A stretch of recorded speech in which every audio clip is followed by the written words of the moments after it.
The show is really a visual map of how my work has developed over the last several years. But I don't have any rules in making art. And all of this work was created intuitively.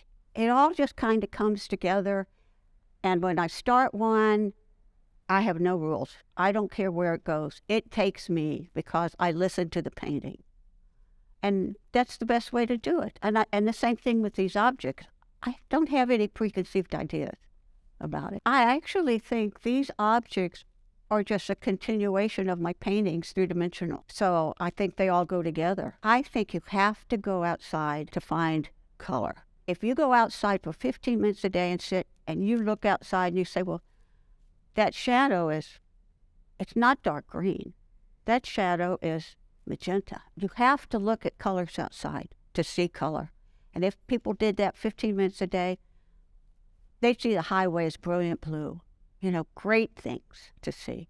The things that you see here all are rural Texas. The goat, the colored trailer, the Mexican influence and the colors, they're beautiful. And then going outside, when you go look at the colors outside, like the shade is blue and purple and the goats are all laying around and the dogs out there in the yards. All of these things are rural Texas.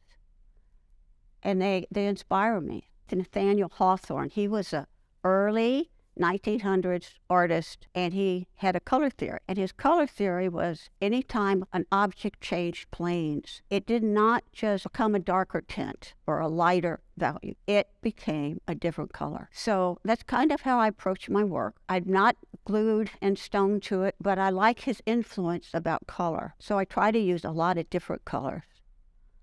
And I'm certainly not afraid of it. So the materiality is everything. I use closed cell foam to make things and other things I find.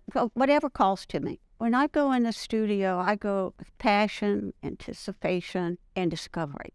And that's very important. And I want to experience what happens that time, because you don't know. And I always love the discovery. So I start something and I finish it. It is my new darling, really. I love it until I start a new piece. And then, of course, that's the most important. I think that's how it is with most artists.